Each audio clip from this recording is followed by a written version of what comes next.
Chapter 12.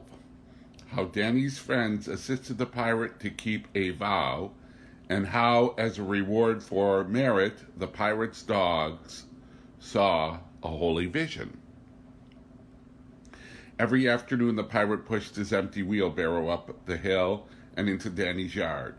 He leaned it against the fence and covered it with a sack. Then he buried his axe in the ground, for, as everyone knows, it makes steel much harder to be buried. Last, he went into the house, reached into a Bull Durham bag which hung around his neck on a string, took out the day's $quarter, and gave it to Danny. Then Danny and the pirate and any other of the friends who happened to be in the house went solemnly into the bedroom, stepping over the bedding that littered the floor. While the paisanos looked on, Danny reached under his pillow, brought out the canvas bag, and deposited the new quarter. This practice had continued for a long time.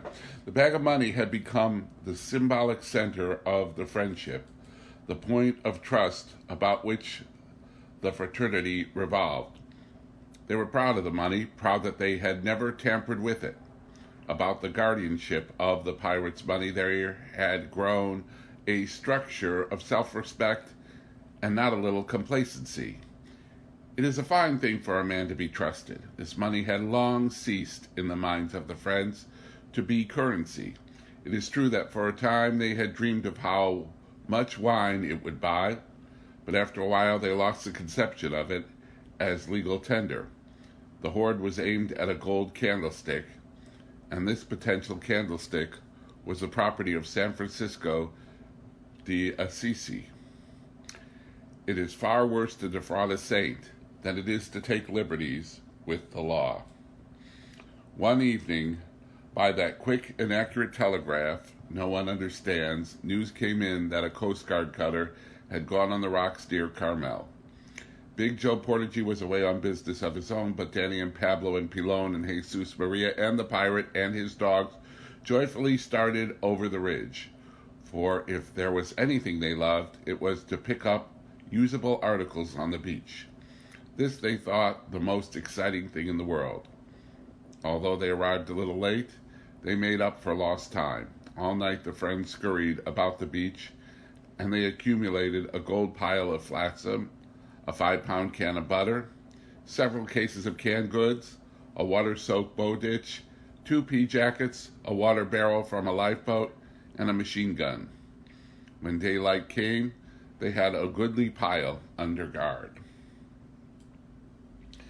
They accepted a lump sum of $5 for the lot from one of the spectators, for it was out of the question to carry all those heavy things over 6 miles of steep hillside to Tortilla Flat. But he had not cut his day's wood. The pirate received a quarter from Danny. Then he put it in his Bull Durham bag. Then they started tiredly, but with a warm and expectant happiness, straight over the hills to Monterey. It was afternoon when they got back to Danny's house. The pirate ritualistically opened his bag and gave the quarter to Danny. The whole squad trooped into the other room. Danny reached under the pillow, and his hand came out empty. He threw the pillow back, threw the mattress back, and then he turned slowly to his friends, and his eyes had become as fierce as a tiger's eyes. He looked from face to face, and on everyone saw horror and indignation that could not be simulated. "Well," he said. "Well." The pirate began to cry. Danny put his arm around his shoulder. "Do not cry, little friend," he said ominously. "Thou wilt have money again." The paisanos went silently out of the room. Danny walked out into the yard and found a heavy pine stick 3 feet long and swung it experimentally. Pablo went into the kitchen and returned bearing an ancient can opener with a vicious blade. Jesus Maria from under the house pulled out a broken pick handle. The pirate watched them bewilderedly. They all came back to the house and sat quietly down. The pirate aimed down the hill with his thumb. "Him?" he asked. Danny nodded slowly. His eyes were veiled and deadly. His chin stuck out, and as he sat in the chair, his whole body weaved a little. like a rattlesnake, aiming to strike. The pirate went into the yard and dug up his axe. For a long time they sat in the house. No words were spoken, but a wave of cold fury washed and crouched in the room. The feeling in the house was the feeling of a rock when the fuse is burning in toward the dynamite. The afternoon waned. The sun went behind the hill. The whole of Tortilla Flat seemed hushed and expectant. They heard his footsteps on the street, and their hands tightened on their sticks. Joe Portage walked uncertainly up on the porch and in the front door. He had a gallon of wine in his hand. His eyes went uneasily from face to face, but the friends sat still and did not look directly at him. "Hello," said Big Joe. "Hello," said Danny. He stood up and stretched lazily. He did not look at Big Joe. He did not walk directly toward him, but at an angle, as though to pass him. When he was abreast, he struck with the speed of a striking snake. Fair on the back of Big Joe's head, the stick crashed and Big Joe went down, completely out. Danny thoughtfully took a string of rawhide from his pocket and tied the Portagee's thumbs together. "Now water," he said. Pablo threw a bucket of water in Big Joe's face. He turned his head and stretched his neck like a chicken, and then he opened his eyes and looked dazedly at his friends. They did not speak to him at all. Danny measured his distance carefully like a golfer addressing the ball. His stick smashed on Big Joe's shoulder. Then the friends went about the business in a cold and methodical manner. Jesus Maria took the legs, Danny the shoulders and chest. Big Joe howled and rolled on the floor. They covered his body from the neck down. Each blow found a new space and welted it. The shrieks were deafening. The pirate stood helplessly by, holding his axe. At last, when the whole front of the body was one bruise, they stopped. Pablo knelt at Big Joe's head with his can opener. Pilon took off the Portagee's shoes and picked up his stick again. Then Big Joe squalled with fear. "It's buried out by the front gate," he cried. "For the love of Christ, don't kill me." Danny and Pilon went out the front door, and in a few minutes they came back, carrying the canvas bag. "How much did you take out?" Danny asked. There was no inflection in his voice at all. "Only 4. Honest to God, I only took 4. And I'll work and put them back." Danny leaned down, took him by the shoulder, and rolled him over on his face. Then the friends went over his back with the same deadly precision. The cities grew weaker, but the work only stopped when Big Joe was beaten into unconsciousness.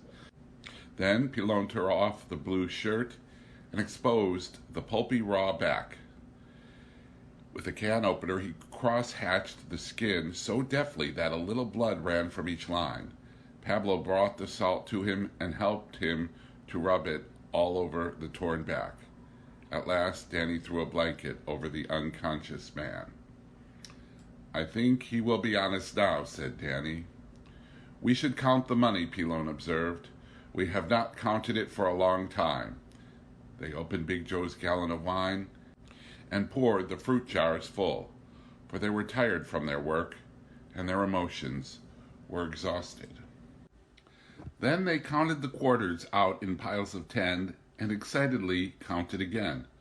"Pirate," Danny cried, "there are 7 over 1,000. Thy time is done. The day is come for thee to buy the candlestick for San Francisco." The day had been too full for the pirate. He went into the corner with his dogs, and he put his head down on Fluff and burst into hysterical sobs. The dogs moved uneasily about, and they licked their ears and pushed at his head with their noses. But Fluff, sensible of the honor of being chosen, lay quietly and nuzzled the thick hair on the pirate's neck. Danny put all the money back in the bag and the bag under his pillow again.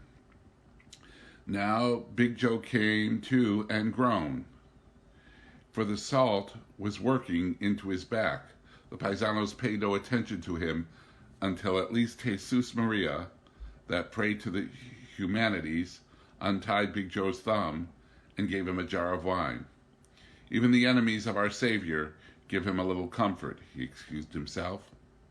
That action broke up the punishment. The friends gathered tenderly about Big Joe. They laid him on Danny's bed and washed the salt out of his wounds. They put cold cloths on his head and kept his jar full of wine. Big Joe moaned whenever they touched him. His morals were probably untouched, but it would have been safe to prophesy that never again he would steal from the paisanos of Danny's house. The pirate's hysteria was over. He drank his wine and his face shone with pleasure while he listened to Danny make plans for him. If we take all this money into town, to the bank, they will think we have stolen it from a slot machine. We must take this money to Father Ramon and tell him about it. Then he will buy the gold candlestick and he will bless it, and the pirate will go into the church. Maybe Father Ramon will say a word about him on Sunday. The pirate must be there to hear. Pilon looked distastefully at the pirate's dirty, ragged clothes. Tomorrow, he said sternly, you must take the 7 extra 2 bitses and buy some decent clothes. For ordinary times, these may be all right, but on such an occasion as this, you cannot go into the church looking like a gutter rat. It will not be a compliment to your friends. The pirate beamed at him. Tomorrow I will do it, he promised. Next morning, true to his promise, he went down to Monterey. He shopped carefully and bargained with an astuteness that seemed to belie the fact that he had bought nothing in over 2 years.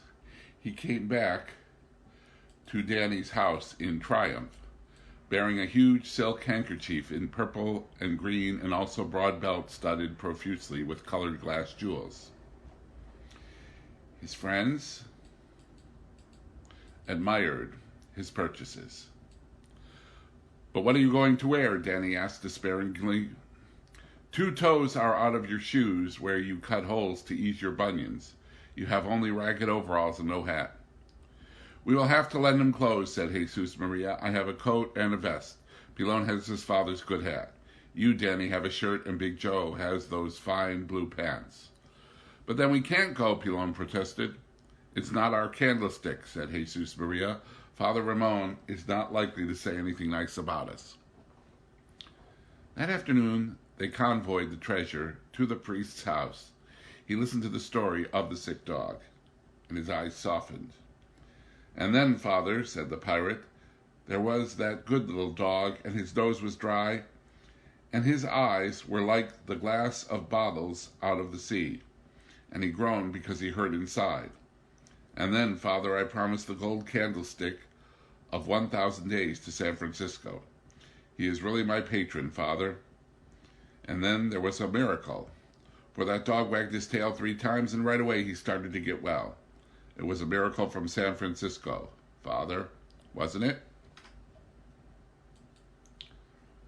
The priest nodded his head gravely. Yes, he said, it was a miracle sent by our good St. Francis. I will buy the candlestick for thee.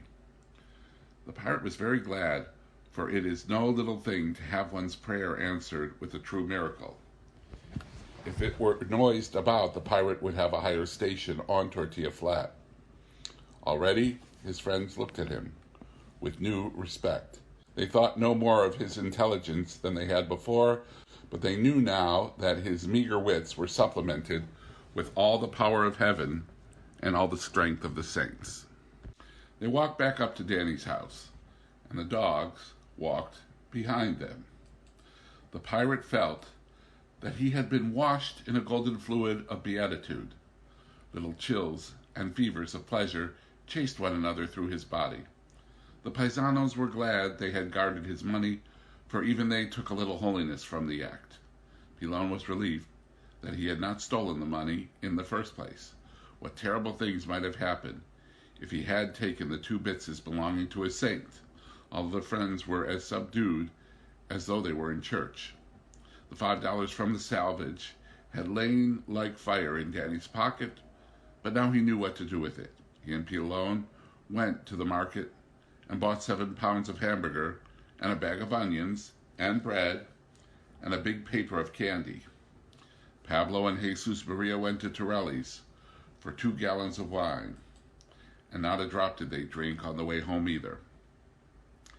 That night, when the fire was lighted and 2 candles burned on the table, the friends feasted themselves to repletion. It was a party in the pirate's honor. He behaved himself with a great deal of dignity. He smiled, and smiled when he should have been grave, though. But he couldn't help that. After they had eaten enormously, they sat back and sipped wine out of the fruit jars. "Our little friend," they called the pirate. Jesus Maria asked, "How did you feel when it happened? When you promised the candlestick and the dog began to get well, how did you feel? Did you see any holy vision?" The pirate tried to remember. "I don't think so. Maybe I saw a little vision. Maybe I saw San Francisco in the air, and he was shining like the sun." "Wouldn't you remember that?" Pilon demanded. "Yes, I think I remember. San Francisco looked on me, and he smiled, like the good saint he is. Then I knew the miracle was done. He said, 'Be good to little doggies, you dirty man.'" "He called you that?" "Well, I was, and he is not a saint to be telling lies." "I don't think you remember that at all," said Pablo. "Well, maybe not. I think I do, though." The pirate was drunk with happiness from the honor and attention. "My grandmother saw the Holy Virgin," said Jesus Maria. "She was sick to death, and I myself heard her cry out. She said, 'Oh, he, I see the Mother of God, oh, he.' My dear Mary, full of grace." "It is given to some to see these things," said Danny. "My father was not a very good man, but he sometimes saw saints and sometimes he saw bad things. It depended on whether he was good or bad when he saw them." "Have you ever seen any other visions, pirate?" "No," said the pirate. "I would be afraid to see any more." It was a decorous party for a long time. The friends knew that they were not alone this night. Through the walls and the windows and the roof, they could feel the eyes of the holy saints looking down upon them. "On Sunday your candlestick will be there," said Pilon. "We cannot go, for you will be wearing our clothes. I do not say Father Ramon will mention you by name, but maybe he will say something about the candlestick. You must try to remember what he says, pirate, so you can tell us." Then Pilon grew stern. "Today, my little friend, there were dogs all over Father Ramon's house. That was all right for today, but you must remember not to take them to church on Sunday. It is not fitting that dogs should be in the church. Leave the dogs at home." The pirate looked disappointed. "They want to go," he cried. "How can I leave them? Where can I leave them?" Pablo was shocked. "In this affair, so far thou hast conducted thyself with merit, little pirate. Right at the last do you wish to commit sacrilege?" "No," said the pirate humbly. "Then leave thy dogs here and we will take care of them. It will be a sacrilege to take them into the church." It was curious how soberly they drank that night. It was 3 hours before they sang even an obscene song, and it was late before their thoughts strayed to light women. And by the time their minds turned to fighting, they were almost too sleepy to fight. This evening was a great good marker in their lives. On Sunday morning, the preparation was violent. They washed the pirate and inspected his ears and his nostrils. Big Joe, wrapped in a blanket, watched the pirate put on his blue serge trousers. Pilon brought out his father's hat. They persuaded the pirate not to wear his jewel-studded belt outside his coat and showed him how he could leave his coat open so that the jewels flashed now and then. The item of shoes gave the most trouble. Big Joe had the only shoes big enough for the pirate, and his were worse even than the pirate's. The difficulty lay in the holes cut for the comfort of the bunions, where the toes showed through. Pilon solved it finally with a little soot from the inside of the stove. Well rubbed into the skin, the soot made it quite difficult to see the bunion holes. At last he was ready. Pilon's father's hat rakishly on his head, Danny's shirt, Big Joe's pants, the huge handkerchief around his neck, and at intervals the flashing of the jeweled belt. He walked for the friends to inspect him, and they looked on critically. "Pick up your feet, pirate. Don't drag your heels. Stop picking at your handkerchief. Those people who see you will think you are not in the habit of good clothes. At last the pirate turned to his friends. If those dogs could only come with me, he complained, I would tell them they must not come in the church. But the paisanos were firm. No, said Danny, they might get in some way. We will keep them here in the house for you. They won't like it, said the pirate helplessly. They will be lonely, maybe. He turned to the dogs in the corner. You must stay here, he said. It would not be good for you to go to church. Stay with my friends until I come back again. Then he slipped out and closed the door behind him. Instantly, a wild clamor of barking and howling broke out in the house. Only his faith in the judgment of his friends prevented the pirates from relenting. As he walked down the street, he felt naked and unprotected without his dogs. It was as though one of his senses were gone. He was frightened to be out alone. Anyone might attack him. But he walked bravely on, through the town, and out to the church of San Carlos. Now before the service began, the swinging doors were open. The pirate dipped holy water out of the marble font, crossed himself, genuflected before the Virgin, went into the church, did his duty to the altar, and sat down. The long church was rather dark, but the high altar was on fire with candles, and in front of the images at the sides, the votive lights were burning. The old and sweet incense perfumed the church. For a time the pirate sat, looking at the altar, but it was too remote, too holy to think about very much, too unapproachable by a poor man. His eyes sought something warmer, something that would not frighten him. And there, in front of the figure of St. Francis, was a beautiful golden candlestick, and in it a tall candle was burning. The pirate sighed with excitement, and although the people came in and the swinging doors were shut, the service began, and the pirate went through the form. He could not stop looking at his saint and at the candlestick. It was so beautiful. He could not believe that he, the pirate, had given it. He searched the face of the saint to see whether St. Francis liked the candlestick.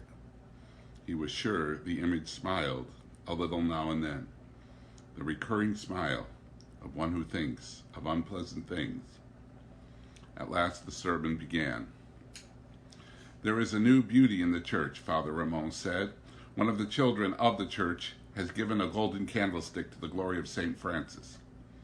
He told the story of the dog, then told it rather badly on purpose. His eyes searched the faces for the parishioners until he saw little smiles appear there. It is not a thing to be considered funny, he said. St. Francis loved the beasts so much that he preached to them.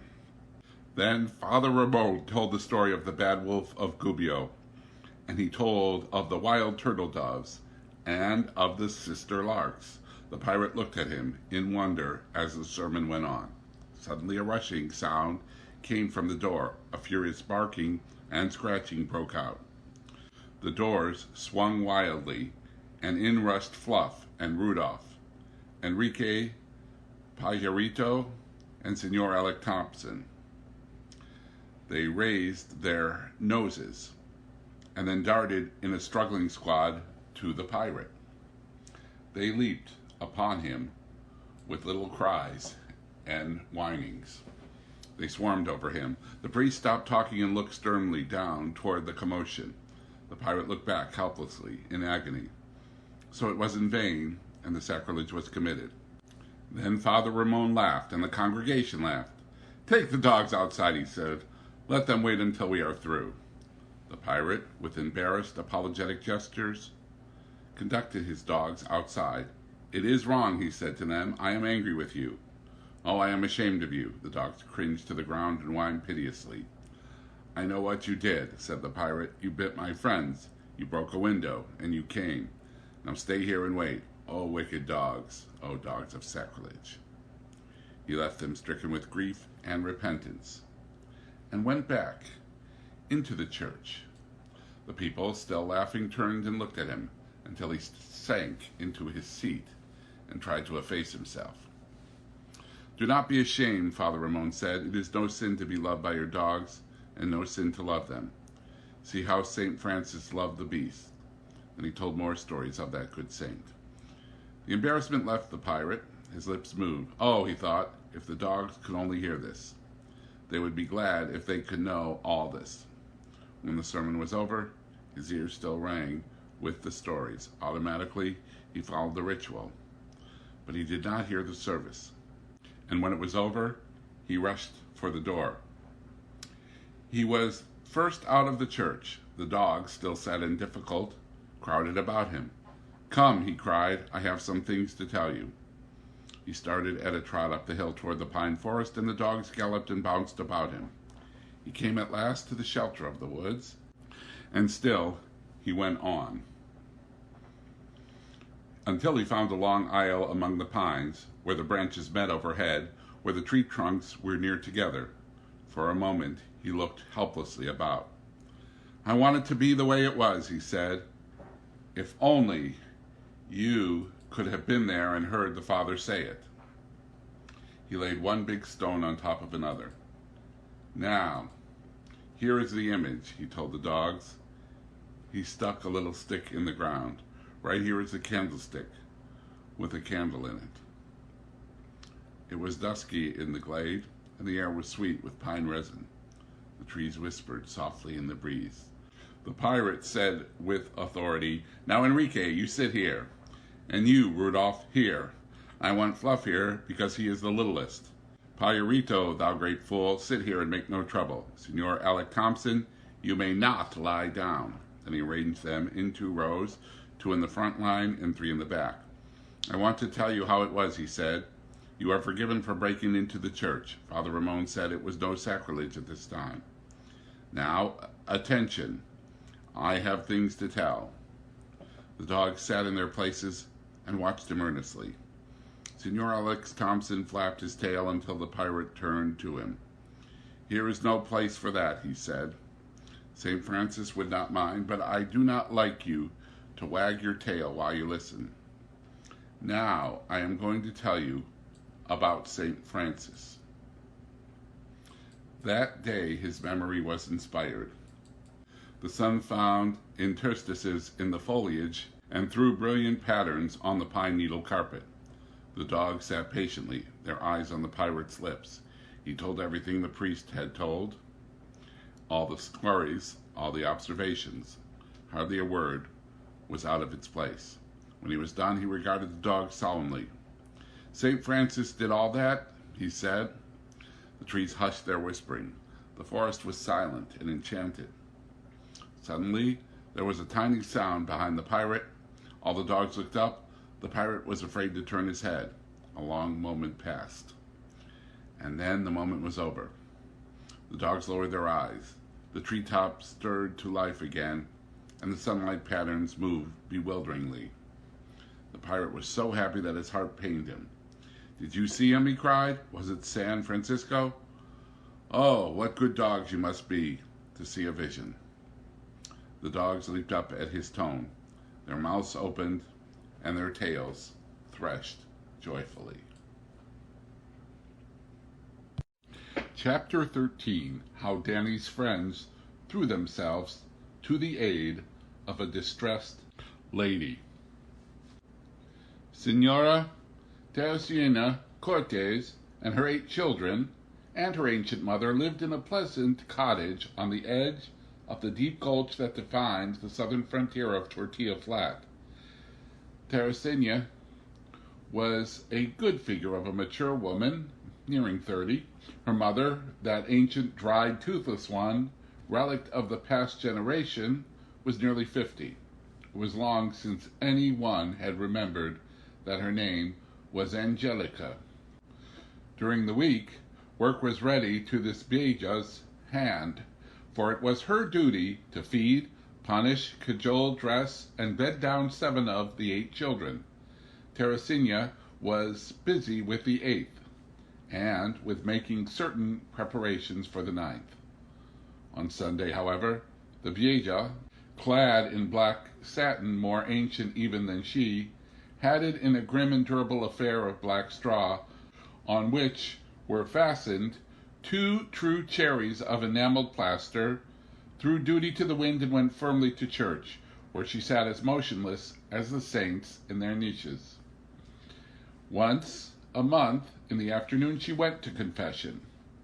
It would be interesting to know what sins she confessed, and where she found the time to commit them. For in Teresina's house there were creepers, crawlers, stumblers, shriekers, cat-killers, fallers out of trees. And each one of these charges could be trusted to be ravenous every 2 hours. Is it any wonder that VIEJO had a remote soul and nerves of steel? Any other kind would have gone screaming out of her body like little skyrockets. Teresina was a mildly puzzled woman as far as her mind was concerned. Her body was one of those perfect retorts for the distillation of children. The first baby, conceived when she was 14, had been a shock to her. Such a shock that she delivered it in the ballpark at night, wrapped it in newspaper, and left it for the night watchman to find. This is a secret. Even now, Teresina might get into trouble if it were known. When she was 16, Mr. Alfred Cortez married her and gave her his name and the 2 foundations of her family, Alfredo and Ernie. Mr. Cortez gave her that name gladly. He was only using it temporarily anyway. His name, before he came to Monterey and after he left, was Guglielmo. He went away after Ernie was born. Perhaps he foresaw that being married to Teresina was not going to be a quiet life. The regularity with which she became a mother always astonished Teresina. It occurred sometimes that she could not remember who the father of the impending baby was, and occasionally she almost grew convinced that no lover was necessary. In the time when she had been under quarantine as a diphtheria carrier, she conceived just the same. However, when a question became too complicated for her mind to unravel, she usually laid that problem in the arms of the Mother of Jesus, who, she knew, had more knowledge of, interest in, and time for such things than she. Teresina went often to confession. She was the despair of Father Ramon. Indeed, he had not seen that while her knees, her hands, and her lips did penance for an old sin, her modest and provocative eyes, flashing under drawn lashes, laid the foundation for a new one. During the time I have been telling this, Teresina's 9th child was born, and for the moment she was unengaged. The VIEJO received another charge. Alfredo entered his 3rd year in the 1st grade, Ernie his 2nd, and Panchito went to school for the first time. At about this time in California, it became the stylish thing for school nurses to visit the classes and to catechize the children on intimate details of their home life. In the 1st grade, Alfredo was called to the principal's office, for it was thought that he looked thin. A visiting nurse trained in child psychology said kindly, "Freddie, do you get enough to eat?" "Sure," said Alfredo. "Well, now, tell me what you have for breakfast." "Tortillas and beans," said Alfredo. The nurse nodded her head dismally to the principal. "What do you have when you go home for lunch?" "I don't go home." "Don't you eat at noon?" "Sure, I bring some beans wrapped up in a tortilla." Actual alarm showed in the nurse's eyes, but she controlled herself. "At night, what do you have to eat?" "Tortillas and beans." Her psychology deserted her. "Do you mean to stand there and tell me you eat nothing but tortillas and beans?" Alfredo was astonished. "Jesus Christ," he said, "what more do you want?" In due course, the school doctor listened to the nurse's horrified report. One day he drove up to Teresina's house to look into the matter. As he walked through the yard, the creepers, the crawlers, and the stumblers were shrieking one terrible symphony. The doctor stood in the open kitchen door. With his own eyes, he saw the VIEJO grow to the stove, dip a great spoon into a kettle, and sow the floor with boiled beans. Instantly the noise ceased. Creepers, crawlers, and stumblers went to work with silent industry, moving from bean to bean, pausing only to eat them. The VIEJO went back to her chair for a few moments of peace. Under the bed, under the chairs, under the stove, the children crawled with the intentness of little bugs. The doctor stayed 2 hours, for his scientific interest was piqued. He went away, shaking his head. He shook his head incredulously while he made his report. "I give them every test I know of," he said. "Teeth, skin, blood, skeletons, eyes, coordination. Gentlemen, they are living on what constitutes a slow poison, and they have from birth. Gentlemen, I tell you, I have never seen healthier children in my life." His emotion overcame him. "The little beast," he cried. "I never saw such teeth in my life. I never saw such teeth." You will wonder how Teresina procured food for her family. When the bean threshers have passed, you will see, where they have stopped, big piles of bean chaff. If you will spread a blanket on the ground, and on a windy afternoon toss the chaff in the air over the blanket, you will understand that the threshers are not infallible. For an afternoon of work, you may collect 20 or more pounds of beans. In the autumn, the VIEJO and those children who could walk went into the fields and winnowed the chaff. The landowners did not mind, for she did no harm. It was a bad year when the VIEJO did not collect 300 or 400 pounds of beans.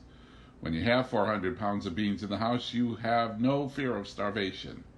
Other things, delicacies such as sugar, tomatoes, peppers, coffee, fish, or meat, may come sometimes miraculously through the intercession of the Virgin, sometimes through industry or cleverness. But your beans are there, and you are safe. Beans are a roof over your stomach. Beans are a warm clock against the economic cold. Only one thing could threaten the lives and happiness of the family of Senora Teresina Cortez. That was a failure of the bean crop. When the beans are ripe, the little bushes are pulled and gathered into piles to dry crisp for the threshers. Then is the time to pray that the rain may hold off. When the little piles of beans lie in lines, yellow against the dark fields, you will see farmers watching the sky, scowling with dread at every cloud that sails over. For if a rain comes, the bean piles must be turned over to dry again. And if more rain falls before they are dry, they must be turned again. If a third shower falls, mildew and rot set in, and the crop is lost. When the beans were drying, it was the VIEJO's custom to burn a candle to the Virgin. In the year of which I speak, the beans were piled and the candle had been burned. At Teresina's house, the gunny sacks were laid out in readiness. The threshing machines were oiled and cleaned. A shower fell. Extra hands rushed to the fields and turned the sodden hummocks of beans.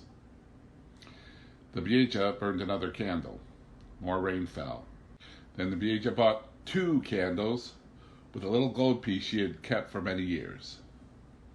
The field hands turned over the beans to the sun again, and then came a downpour of cold streaking rain. Not a bean was harvested in all Monterey County. The soggy lumps were turned under by the plows. Oh, then distress entered the house of Senora Teresina Cortez. The staff of life was broken, the little roof destroyed. Gone was their eternal verity, beans. At night the children cried with terror at the approaching starvation. They were not told, but they knew. VIEJO sat in church, as always, but her lips drew back in a sneer when she looked at the Virgin. You took my candles, she thought. Oh, yes, greedy you are for candles, oh thoughtless one. And sullenly she transferred her allegiance to Santa Clara. She told Santa Clara of the injustice that had been done. She permitted herself a little malicious thought at the virgin birth. You know, sometimes Teresina can't remember either, she told Santa Clara viciously. It has been said that Jesus Maria Corcoran was a great-hearted man. He had also that gift some humanitarians possess of being inevitably drawn toward those spheres where his instinct was needed. How many times had he not come upon young ladies when they needed comforting? Toward any pain or sorrow he was irresistibly drawn. He had not been to Teresina's house for many months. If there was no mystical attraction between pain and humanitarianism, how did it happen that he went there to call on the very day when the last of the old year's beans was put in the pot? He sat in Teresina's kitchen, gently brushing children off his legs, and he looked at Teresina with polite and pained eyes while she told of the calamity. He watched fascinated when she turned the last bean sack inside out to show that no one single bean was left. He nodded sympathetically when she pointed out the children so soon to be skeletons, so soon to die of starvation. Then the VIEJO told bitterly how she had been tricked by the Virgin. But upon this point, Jesus Maria was not sympathetic.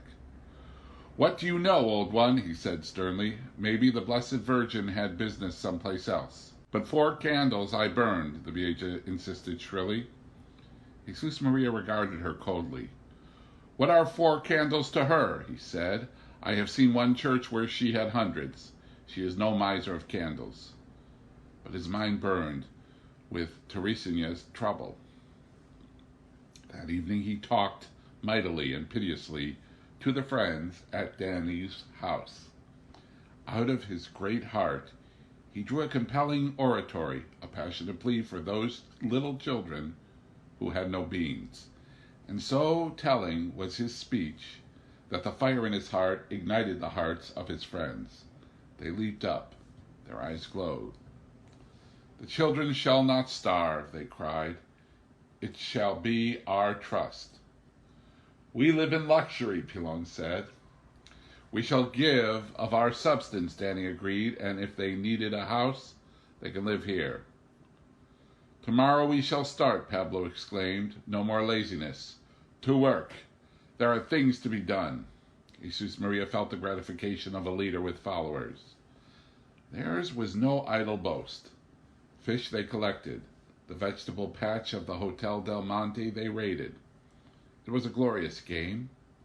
Theft robbed of the stigma of theft. Crime altruistically committed. What is more gratifying?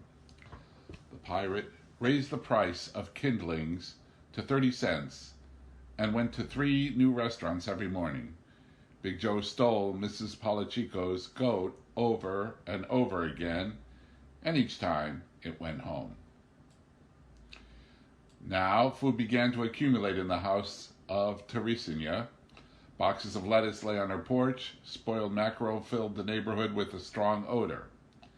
And still the flame of charity burned in the friends. If you can see the complaint book at the Monterey Police Department, you would notice that during this time there was a minor crime wave in Monterey. The police car hurried from place to place. Here a chicken was taken. There a whole patch of pumpkins. Palladini Company reported the loss of 2 100-pound cases of abalone steaks. Teresina's house was growing crowded. The kitchen was stacked high with food. The back porch overflowed with vegetables. Odors like those of a packing house permeated Tortilla Flat. Breathlessly the friends dashed about at their larcenies, and long they talked and planned with Teresina. At first Teresina was maddened with joy at so much food, and her head was turned by compliment. After a week of it, she was not so sure. The baby was down with colic. Ernie had some kind of bowel trouble. Alfredo's face was flushed. The creepers and crawlers cried all the time. Teresina was ashamed to tell the friends what she must tell them. It took her several days to get her courage up, and during that time there arrived 50 pounds of celery and a crate of cantaloupes. At last she had to tell them. The neighbors were beginning to look at her. with lifted brows. She asked all of Danny's friends into her kitchen, and then she informed them of the trouble, modestly and carefully, that their feelings might not be hurt. Green things and fruit are not good for children, she explained. Milk is constipating to a baby after it is weaned. She pointed to the flushed and irritable children. See, they were all sick. They were not getting the proper food. What is the proper food? Pilon demanded. Beans, she said. There you have something to trust, something that will not go right through you. The friends went silently away. They pretended to themselves to be disheartened, but they knew that the first fire of their enthusiasm had been lacking for several days. At Danny's house they held a conference. This must not be told in some circles, for the charge might be serious. Long after midnight, 4 dark forms, who shall be nameless, moved like shadows through the town. 4 indistinct shapes crept up on the Western Warehouse Company platform. The watchman said afterward that he heard sounds, investigated, and saw nothing. He could not say how the thing was done, how a lock was broken and the door forced. Only 4 men know that the watchman was sound asleep, and they will never tell on him. A little later, the 4 shadows left the warehouse, and now they were bent under tremendous loads. Paintings and snortings came from the shadows. At 3 o'clock in the morning, Teresina was awakened by hearing her back door opened. "Who is there?" she cried. There was no answer, but she heard 4 great thumps that shook the house. She lighted a candle and went to the kitchen in her bare feet. There, against the wall, stood 4 100-pound sacks of pink beans. Teresina rushed in and awakened the VIEJO. "A miracle!" she cried. "Come, look in the kitchen." VIEJO regarded with shame the pulp-full sacks. "Oh, miserable, dirty sinner am I," she moaned. "Oh, Holy Mother, look with pity on an old fool. Every month thou shalt have a candle, as long as I live." At Danny's house, 4 friends were lying happily in their blankets. What pillow can one have like a good conscience? They slept well into the afternoon, for their work was done. And Teresina discovered, by a method she had found to be infallible, that she was going to have a baby. As she poured a quart of new beans into the kettle, she wondered, idly, which one of Danny's friends was responsible. Chapter 14. Of the good life at Danny's house, of a gift pig, of the pain of tall Bob, and of the thwarted love of VIEJO RAVANNO. Clocks and watches were not used by the paisanos of Tortilla Flat. Now and then one of the friends acquired a watch in some extraordinary manner, but he kept it only long enough to trade it for something he really wanted. Watches were in good repute at Danny's house, but only as media of exchange. For practical purposes, there was the great golden watch of the sun. It was better than a watch, and safer, for there was no way of diverting it to Torelli. In the summer, when the hands of the clock point to 7, it is a nice time to get up. But in winter, the same time is of no value whatever. How much better is the sun? When he clears the pine tops and clings to the front porch, be it summer or winter, that is the sensible time to get up. That is the time when one's hands do not quiver, nor one's belly quake with emptiness. The pirate and his dogs slept in the living room, secure and warm in their corner. Pilon and Pablo and Jesus Maria and Danny and Big Joe Portage slept in the bedroom. For all his kindness, his generosity, Danny never allowed his bed to be occupied by anyone but himself.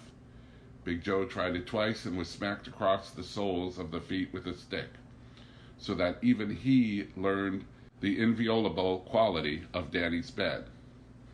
The friends slept on the floor, and their bedding was unusual. Pablo had 3 sheepskins stitched together. Jesus Maria retired by putting his arms through the sleeves of one old overcoat and his legs through the sleeves of another. Pilon wrapped himself in a big strip of carpet.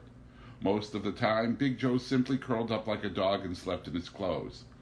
Big Joe, while he had no ability to keep any possession for very long, had a well-developed genius for trading everything that came into his hand for some little measure of wine. Thus they slept, noisily sometimes, but always comfortably. On one cold night, Big Joe tried to borrow a dog for his feet and got well bitten, for the pirates' dogs were not lendable. No curtains covered the windows, but a generous nature had obscured the glass with cobwebs, with dust, and with the neat marks of raindrops. "It would be nice to clean that window with soap and water," Danny said one time. Pilon's sharp mind leaped to the problem with energy, but it was too easy for him. It did not require a decent quota of his powers. "More light would get in," he said. "We would not spend so much time out in the air if it were light in here, and at night, when the air is poisonous, we have no need for light." Danny retired from the field. For if one little mention brought such clear and quick refutation of his project, what crushing logic would insistence bring forth? The window remained as it was, and as time passed, as fly after fly went to feed the spider family with his blood, and left his huskish body in the webs against the glass, as dust adhered to dust, the bedroom took on a pleasant obscurity which made it possible to sleep in a dusky light even at noonday. They slept peacefully, the friends, but when the sun struck the window in the morning and, failing to get in, turned the dust to silver and shone on the iridescence of the blue bottle flies, then the friends awakened and stretched and looked about for their shoes. They knew the front porch was warm when the sun was on the window. They did not awaken quickly, nor fling about, nor shock their systems with any sudden movement. No, they arose from their slumber as gently as a soap bubble floats out from its pipe. Down into the gulch they trudged, still only half awake. Gradually their wills coagulated. They built a fire and boiled some tea and drank it from the fruit jars. And at last they settled in the sun on the front porch. The flaming flies made halos about their heads. Life took shape about them, the shape of yesterday and tomorrow. Discussion began slowly, for each man treasured the little sleep he still possessed. From this time until well afternoon, intellectual comradeship came into being. Then roofs were lifted, houses peered into, motives inspected, and ventures recounted. Ordinarily their thoughts went first to Cornelia Ruiz, for it was a rare day and night during which Cornelia had not some curious and interesting adventure, and it was an unusual adventure from which no moral lesson could be drawn. The sun glistened in the pine needle, the earth smelled dry and good, the rose of Castile perfumed the world with its flowers. This was one of the best of times for the friends of Danny. The struggle for existence was remote. They sat in judgment on their fellows, judging not for morals but for interest. Anyone having a good thing to tell saved it for recounting at this time. The big brown butterflies came to the rose and sat on the flowers and waved their wings slowly, as though they pumped honey out by wing power. "I saw Albert Rasmussen," said Danny. "He came from Cornelia's house. What trouble that Cornelia has. Every day, some trouble." "It is her way of life," said Pablo. "I am not one to cast stones, but sometimes I think Cornelia is a little too lively. Two things only occur to Cornelia, love and fighting." "Well," said Pilon, "what do you want?" "She never has any peace," Jesus Maria said sadly. "She doesn't want any," said Pilon. "Give peace to that Cornelia, and she will die. Love and fighting. That is good what you said, Pablo. Love and fighting, and a little wine. Then you are always young, always happy. What happened to Cornelia yesterday?" Danny looked in triumph at Pilon. It was an unusual thing for Pilon not to know everything that happened. And now Danny could tell by the hurt and the piqued look on Pilon's face that he did not know this one. "All of you know Cornelia," he began. "Sometimes men take presents to Cornelius, a chicken or a rabbit or a cabbage. Just little things, and Cornelia likes those things. Well, yesterday Emilio Murrieta took to Cornelia a little pig, only so long, a nice little pink pig, Emilio found that pig in the gulch. The sow chased him when he picked it up, but he ran fast, and he came to Cornelia's house with that pig. This Emilio is a great talker. He said to Cornelia, "There is nothing nicer to have than a pig. He will eat anything. He is a nice pet. You get to love that little pig, but then that pig grows up and his character changes. That pig becomes mean and evil-tempered, so you do not love him anymore. Then one day the pig bites you and you are angry, so you kill the pig and eat him." The friends nodded gravely, and Pilon said, "In some ways, Emilio is not a dull man. See how many satisfactions he has made with his pig. Affection, love, revenge, and food. I must go to talk with Emilio sometime." But the friends could see that Pilon was jealous of a rival logician. "Go on with this pig," said Pablo. "Well," said Danny, "Cornelia took that little pig, and she was nice to Emilio. She said when the time came and she was angry at that pig, Emilio could have some of it to eat. Well, then Emilio went away. Cornelia made a little box for that pig to sleep in by the stove. Some ladies came in to see her then, and Cornelia let them hold the little pig and pet it. After a while, Sweets Ramirez stepped on that pig's tail. Oh, it squealed like a steam whistle. The front door was open. The big sow, she came in for her little pig again. All the tables and the dishes were smashed. All the chairs, they were broken. And that big sow bit Sweets Ramirez and pulled off Cornelia's skirt. And then, when those ladies were in the kitchen and the door locked, the sow went away and that little pig went too. Now Cornelia is furious. She says she will beat Emilio." "There it is," said Pablo. "That is the way life goes, never the way you planned. It was that way when tall Bob Smoke went to kill himself." The faces of the friends swung appreciatively toward Pablo. "You will know Bob Smoke," Pablo began. "He looks the way a vaquero should look. Long legs, thin body, but he cannot ride very well. At the rodeo he is often in the dust. Now this Bob is one who wants to be admired. When there is a parade he likes to carry the flag. When there is a fight he wants to be referee. At the show he is always the first to say, 'Down in front.' Yet there is a man who wants to be a great man, and to have people see him, and admire him. And something you do not know, perhaps, he wants people to love him, too. Poor unfortunate one, he is a man born to be laughed at. Some people pity him, but most of them just laugh at him. And laughter stabs that tall Bob Smoke. Maybe you remember that time in the parade when he carried the flag. Very straight Bob sat on a big white horse. Right in front of the place where the judges sat, that big stupid horse fainted from the heat. Bob went flying right over that horse's head, and the flag sailed through the air like a spear and stuck in the ground upside down. That is how it is with him. Whenever he tries to be a great man, something happens and everybody laughs.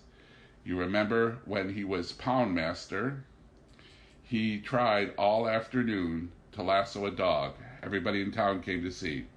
He threw the rope and the dog squatted down and the rope slipped off and the dog ran away. Oh, the people laughed. Bob was so ashamed that he thought, I will kill myself. And then people will be sad. They will be sorry they laughed. And then he thought, but I will be dead. I will not know how sorry they are. So he made this plan. I will wait until I hear someone coming to my room. I will point my pistol at my head. Then that friend will argue with me. He will make me promise not to shoot myself. The people will be sorry then that they drove me to kill myself. That is the way he thought it. So he walked home to his little house, and everybody he passed called out, Did you catch the dog, Bob? He was very sad when he got home. He took a pistol and put cartridges in it. Then he sat down and waited for someone to come. He planned how it would be, and he practiced it with a pistol. The friend would say, Aye, what are you doing? Don't shoot yourself, poor fellow. Then Bob would say he didn't want to live anymore because everyone was so mean. He thought about it over and over, but no one came. And the next day, he waited, and no one came. But that next night, Charlie Mealer came. Bob heard him on the porch and put the pistol to his head, and he cocked it to make it look more real. Now he will argue with me, and I will let him persuade me, Bob thought. Charlie Mealer opened the door. He saw Bob holding that pistol to his head. But he did not shout. No, Charlie Mealer jumped and grabbed that gun, and that gun went off and shot away the end of Bob's nose. And then the people laughed even more. There were pieces in the paper about it. The whole town laughed. You have all seen Bob's nose with the end shot off, the people laughed. But it was a hard kind of laughing, and they felt bad to laugh. And ever since then, they let Tall Bob carry the flag in every parade there is, and the city bought him a net to catch dogs with. But he is not a happy man, with his nose like that. Pablo fell silent, and picked up a stick from the porch, and whipped his leg a little. I remember his nose, how it was, said Danny. He is not a bad one, that Bob. The pirate can tell you when he gets back. Sometimes the pirate puts all his dogs in Bob's wagon, and then the people think Bob has caught them. And the people say, there is a pound man for you. It is not so easy to catch dogs when it is your business to catch dogs. Jesus Maria had been brooding, with his head back against the wall. He observed, it is worse than whipping to be laughed at. Old Thomas, the rag sucker, was laughed right into his grave, and afterward the people were sorry they laughed. And, said Jesus Maria, there's another kind of laughing too. The story of Tall Bob is funny, but when you open your mouth to laugh, something like a hand squeezes your heart. I know about old Mr. RAVANNO, who hanged himself last year. And there is a funny story too, but it is not pleasant to laugh at. I heard something about it, said Pilon, but I do not know that story. Well, said Jesus Maria, I will tell you that story. You will see if you can laugh. When I was a little boy, I played games with Peter RAVANNO. A good, quick little boy, that Petey, but always in trouble. He had 2 brothers and 4 sisters, and there was his father, old Pete. All that family is gone now. One brother is in San Quentin, the other was killed by a Japanese gardener for stealing a wagon load of watermelons. And the girls, well, you know how girls are, they went away. Susie is in old Jenny's house in Salinas right now. So there is only Petey and the old man left. Petey grew up and always he was in trouble. He went to reform school for a while and then he came back. Every Saturday he was drunk and every time he went to jail until Monday. His father was a kind of a friendly man. He got drunk every week with Petey. Nearly always they were in jail together. Old man RAVANNO was lonely when Petey was not there with him. He liked that boy, Petey. Whatever Petey did, that old man did, even when he was 60 years old. Maybe you remember Grace Montez, Jesus Maria asked. She was not a very good girl. When she was only 12 years old, the fleet came to Monterey and Gracie had her first baby. So young as that. She was pretty, you see, and quick, and her tongue was sharp. Always she seemed to run away from men, and men ran fast after her, and sometimes they caught her. But you could not get close to her. Always that Gracie seemed to have something nice that she did not want to give you, something in back of her eyes that said, if I ever really wanted to, I would be different to you from any woman you ever knew. I know about that, said Jesus Maria, for I ran after Gracie too. And Petey ran after her. Only Petey was different. Jesus Maria looked sharply into his friend's eyes to emphasize his point. Petey wanted what Grace had so much that he grew thin and his eyes were as wide and painted as the eyes of one who smokes marijuana. Petey could not eat, and he was sick. Old man RAVANNO went over and talked to Gracie. He said, if you are not nice to Petey, he will die. But she only laughed. She was not a very good one. And then her little sister Tanya came into the room. Tanya was 14 years old. The old man looked at her, and his breath stopped. Tanya was like Gracie, with that funny thing that she kept away from men. Old man RAVANNO could not help it. He said, come to me, little girl. But Tanya was not a little girl. She knew. So she laughed and ran out of the room. Old man RAVANNO went home then, Petey said. Something is the matter with thee, my father? No, Petey, the old man said, only I worry that you do not get this Gracie, so you can be well again. Hot-blooded all those RAVANNOs were. And then what do you think, Jesus Maria continued? Petey went to cut squids for Chin Key, and he made presents to Gracie, big bottles of Agua Florida, and ribbons and garters. He paid to have her picture taken, with colors on that picture too. Gracie took all the presents, and she ran away from him and laughed. You should have heard how she laughed. It made you want to choke her and pet her at the same time. It made you want to cut her open and get that thing that was inside of her. I know how it was. I ran after her, and Petey told me too. But it made Petey crazy. He could not sleep anymore. He said to me, "If that Gracie will marry me in the church, then she will not dare to run away anymore, because she will be married, and it will be a sin to run away." So he asked her. She laughed that high laugh that made you want to choke her. Oh, Petey was crazy. He went home and put a rope over a rafter, and he stood on a box and put the rope around his neck. And then he kicked out the box. Well, Petey's father came in then. He cut the rope and called the doctor. But it was 2 hours before Petey opened his eyes, and it was 4 days before he could talk.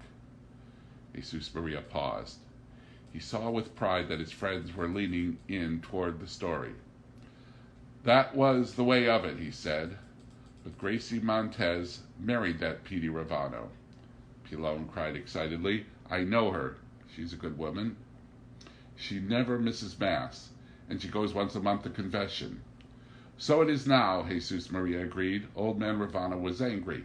He ran to Gracie's house and he cried, "See how you murder my boy with your foolishness. He tried to kill himself for you, dung-heap chicken." Gracie was afraid, but she was pleased too, because it is not many women who can make a man go so far. She went to see Petey, where he was in bed with a crooked neck. After a while, they were married. It turned out the way Petey thought it would too. When the church told her to be a good wife, she was a good wife. She didn't laugh to men anymore, and she didn't run away, so they chased her. Petey went on cutting squids, and pretty soon Chinky let him empty the squid boxes. And not long after that was the mayordomo of the squid yard. You see, said Jesus Maria, there is a good story. It would be a story for a priest to tell, if it stopped there. Oh yes, said Pilon gravely. There are things to be learned in this story. The friends nodded appreciatively, for they liked a story with meaning. I know a girl in Texas like that, said Danny, only she didn't change. They called her the wife of the 2nd Platoon. Mrs. 2nd Platoon, they said. Pilon held up his hand. There is more to this story, he said. Let Jesus Maria tell the rest. Yes, there is more, and it's not such a good story in the ending. There was the VIEJO, over 60, and Petey and Gracie went to live in another house. The VIEJO Ravano was lonely, for he had always been with Petey. He didn't know how to take up his time. He just sat and looked sad, until one day he saw Tanya again. Tanya was 15, and she was prettier, even, than Gracie.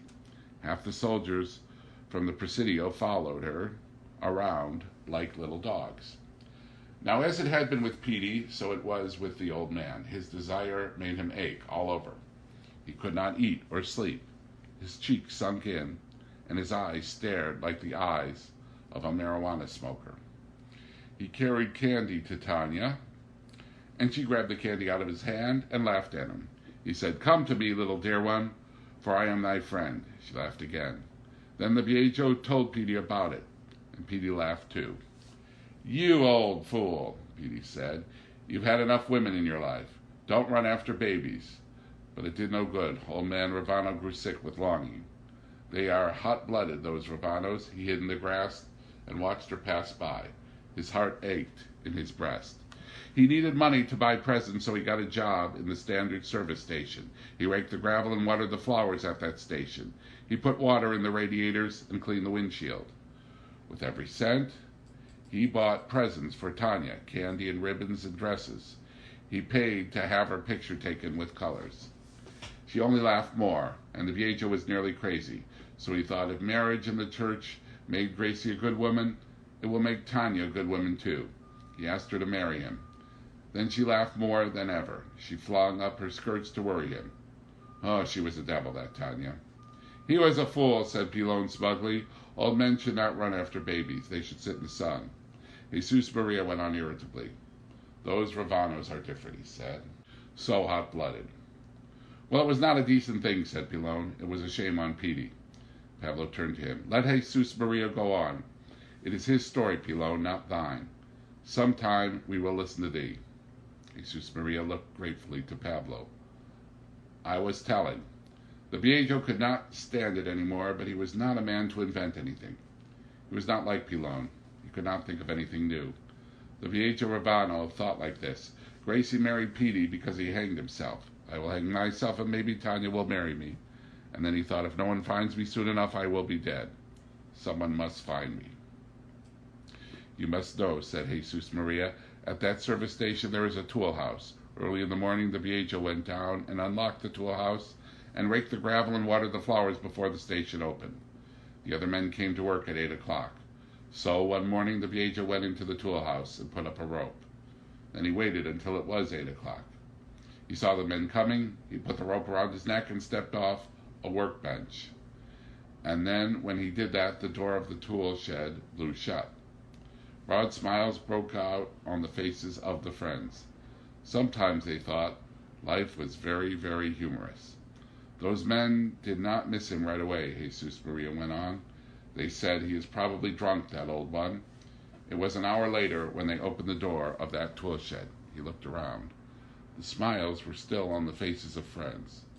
But they were changed smiles. You see, Jesus Maria said, it is funny, but it squeezes in you too. What did Tanya say? Pilon demanded. Did she read a lesson and change her living? No, she did not, Petey told her, and she laughed. Petey laughed too, but he was ashamed. Tanya said what an old fool he was, and Tanya looked at Petey that way she had. And Petey said, it is good to have a little sister like thee. Some night I will walk in the woods with thee. Then Tanya laughed again and ran away a little. And she said, do you think I am as pretty as Gracie? So, Petey followed her into the house. Pilon complained. It is not a good story. There are too many meanings and too many lessons in it. Some of those lessons are opposite. There is not a story to take into your head. It proves nothing. I like it, said Pablo. I like it because it hasn't any meaning you could see. And still it does seem to mean something. I can't tell what. The sun had turned across noon, and the air was hot. I wonder what the pirate will bring to eat, said Danny. There is a mackerel run in the bay, Pablo observed. Pilon's eyes brightened. I have a plan that I thought out, he said. When I was a little boy, we lived by the railroad. Every day when the train went by, my brothers and I threw rocks at the engine and the firemen threw coal at us. Sometimes we picked up a big bucket full of coal and took it to our mother. Now I thought maybe we could take rocks down on the pier. But when the boats come near, we will call names. We will throw rocks. How can those fishermen get back at us? Can they throw oars or nets? No. They can only throw mackerel. Danny stood up joyfully. Now there is a plan, he cried. How this little Pilon of ours is our friend. What would we do without our Pilon? Come, I know where there is a great pile of rocks. I like mackerel better than any other fish, said Pablo.